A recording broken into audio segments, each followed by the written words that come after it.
one of my previous videos I made a bowl using the cross lights, and that turned out harder and a bit more boring than expected.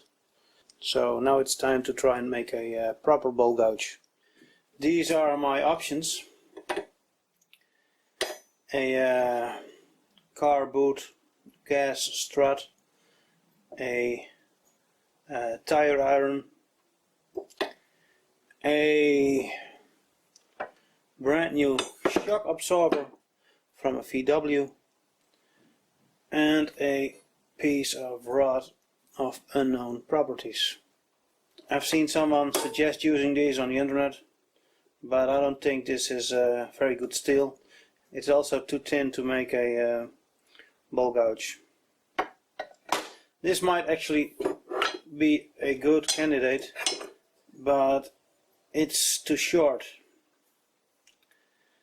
and this one is just too thick. It's pretty hard, by the way, much harder than the Porsche shock absorber I used for making that faceplate. So that leaves this one, a 60mm thick rod, which is pretty hard, maybe a little too thick, but I will use this to try and make a bowl gouge. I'm thinking 25 centimeters should be enough. I can always shorten it if it's too much, and it will get shorter over time if it is any good.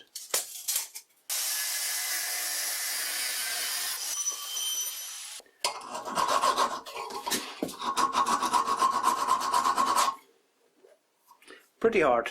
Let's see if I can drill this stuff. To be honest, I fully expect a failure. Alright, that changes things. I've got it mounted off-center in the forejaw. I'm doing this to create a bigger bevel. I just drilled a 4mm hole.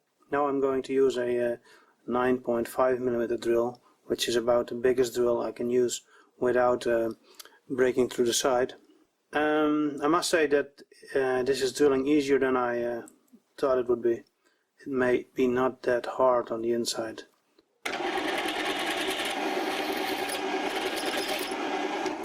Well, that didn't look pretty good. Well, it looks like I run out of new drills, so I'm going with this 8mm drill that was freshly resharpened by yours truly.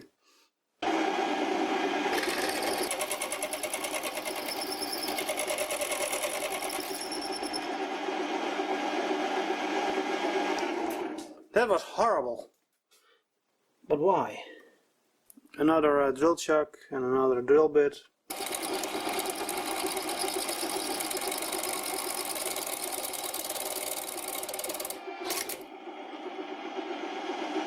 Oops. Oh, that sucks. Now, how do I get that out? It's angle grinding time. Every man's favorite hobby. You're not a real man until you own a couple of angle grinders.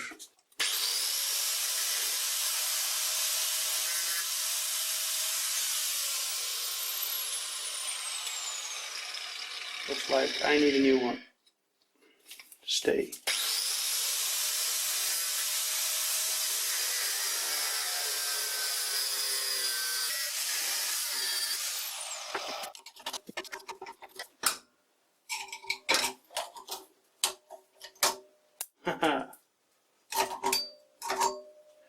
There it was. There it is. There it goes. The proof. That's one sad wannabe gouge. A bit more grinding to do. I must say that in my mind it definitely looked better. Now I'm gonna grind a tang on here. So that takes care of the tang. Now I gotta put a handle on it, and for that I'm gonna reuse this one that came with the wooden lathe.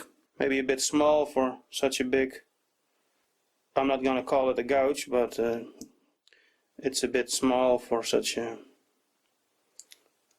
big piece of steel. But before I can mount it, I need to put a bigger hole in it. I'm ready to drill out the hole. I got the old drill chuck mounted.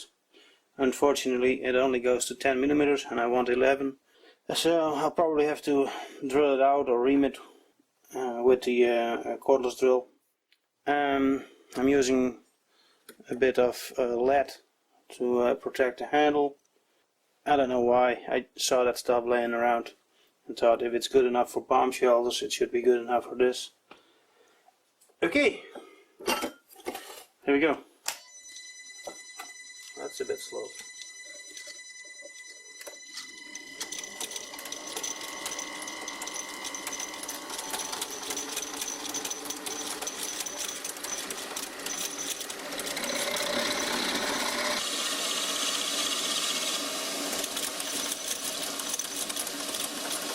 I found a spade bit that fit the drill chuck. Unfortunately, it wasn't running very true, so now the hole is a bit too big and also not very round anymore.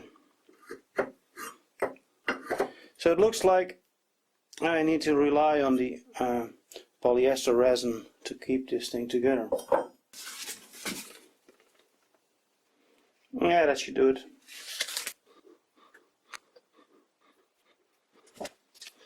Always a mess playing with this stuff. The person who made this handle must have run out of sanding paper because it's pretty rough, like a 2-day beard. So I'm gonna sand it a bit here on the lathe.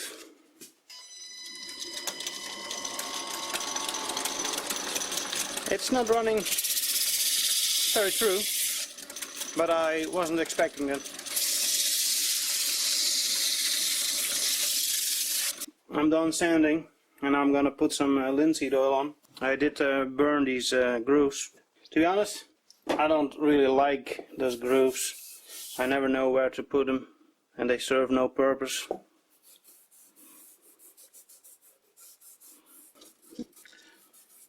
It looks kinda nice. So there it is. Not as nice as I would have liked it to be, but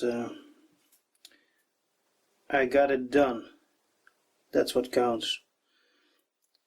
I'll leave this stuff to harden overnight and let the linseed oil dry, and then tomorrow I'll grind the edge on there and I'll take it for a test run.